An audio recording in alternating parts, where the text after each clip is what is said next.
lifestyle. This is the lifestyle of the surrendered servant, the monk, the journeyman, mystic. And there's an important place in society for people like this. Even though maybe the material ontology doesn't have much of a place for visionaries, the spiritual ontology values them very much. So if your set-apart quota, your tyaktena, happens to be that you're just a spiritual teacher or something like that, you have to follow that. Or if your tyaktena is that you're a business person, you have to follow that. If you, by circumstances or by your nature, are drawn into leadership issues, social issues, then you have to follow that. And if your only taste is for self-realization, then you have to follow that. What am I talking about here? Well, it's sort of varnashram dharma concept that if you're naturally a Brahmana, you're going to be attracted to search out Brahman. That's your business, and you need to get on with that. Don't listen to the false values of materialistic society. Listen to your heart and how the Lord is guiding you. Ishavasyam. You're controlled by the Lord too. You can't do anything that is against the laws of nature. You cannot break the laws of the Lord. The laws of the universe are set by the will of the Lord. So there's nothing you can do that's against His will. But you can make your future better or worse by the choices you make today. And the more that you make choices in tune with this idea that everything, everyone is controlled and owned by the Lord. Such a simple idea. This could be the basis of a spiritual communism type of state or community. But more broadly, it's just a fact. Everything comes from God, therefore everything is owned by God. Everything is controlled by God, therefore it's de facto His possession. You can't get around that one. That's one of those absolute truths, one of those axiomatic truths. Everything animate or inanimate within the universe is controlled and owned by the Lord. Period. Therefore, now this is the conclusion from that, one should accept only those things necessary for himself, which are set aside as his quota, and one should not accept other things, knowing well to whom they belong. They belong to God. Well, even the things that we have belong to God. We're just using them in His service. That has to be our viewpoint. This is one reason why I wanted to go into Īśopaniṣad before beginning the third chapter of the Gita, because Īśopaniṣad sets up the worldview necessary for karma yoga by stressing the proprietorship of the Lord. The actual social implications of this wisdom, if people would actually accept what Krishna is saying here, they would stop fighting over stuff. They would not see things as theirs, their possessions. They would see things as God's possessions. And so they wouldn't be so attached to them. They wouldn't be so controlled by them. Their consciousness wouldn't be so conditioned by them because they wouldn't be so identified with their possessions. They would simply use them to do their service. So the issue of proprietorship is brought up here because in the previous invocation, the principle of emanation is brought up, that everything and everyone has emanated from the Lord. Therefore, it's owned by him. So because of that, that means it's not owned by anybody else.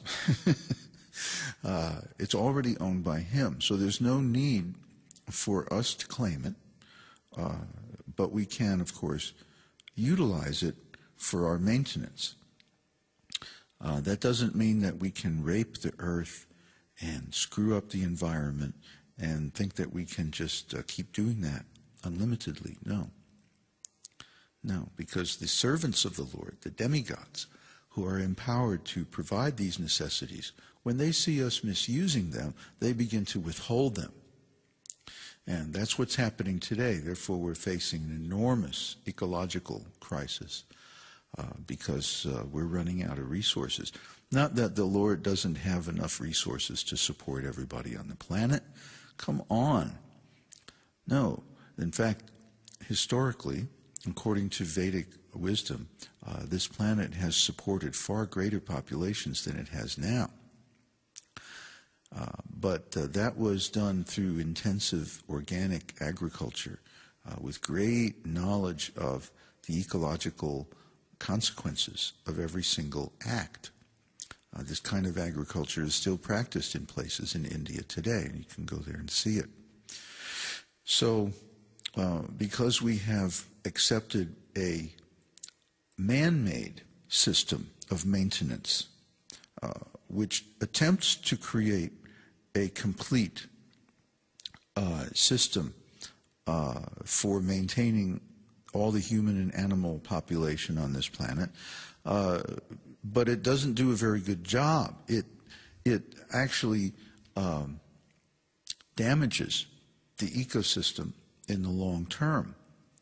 But because we have accepted that, and now it's spread all over the world, and we've become completely dependent upon it, we have lost touch with the fact, the certainty, the knowledge that as long as the Supreme Lord desires to keep someone alive, they will receive their quota. They will receive their ration. They will receive their food. Srila Prabhupada used to make the example of the birds in the morning. There's so many birds. Where do they all come from? Thousands of them, millions of them, especially in India. Not so much in the West, because we've poisoned our environment so terribly.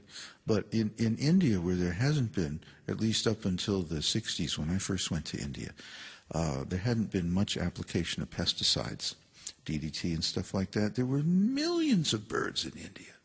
An unlimited number of birds, just an unbelievable number of birds. Where did they all get their food?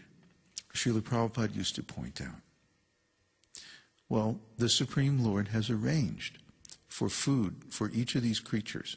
And as long as we don't disturb this system, there will be food for all of us.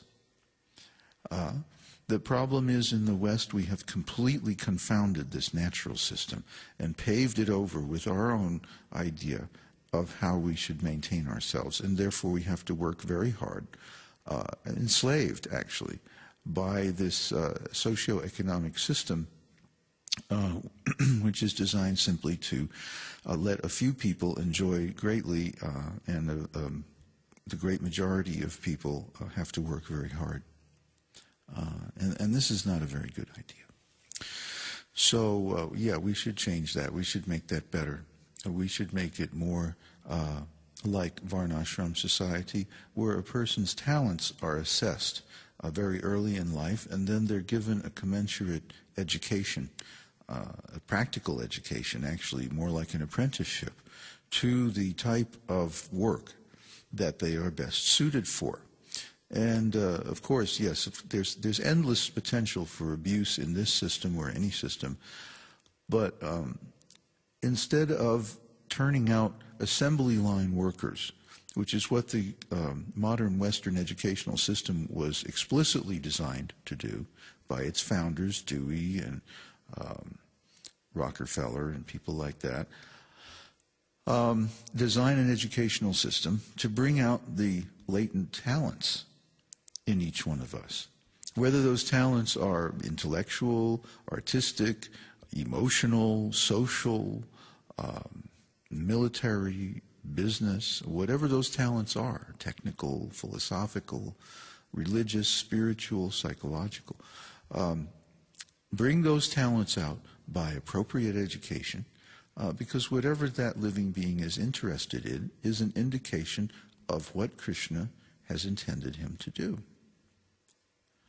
So we should accept those things necessary for ourselves, our quota, and that means also, chaktena also means what we're supposed to do, our duty, our work, our lifestyle. Bhunjita, you should accept, that's in imperative mood. You should accept that. You must accept it. Bhunjita. You have to accept your karma.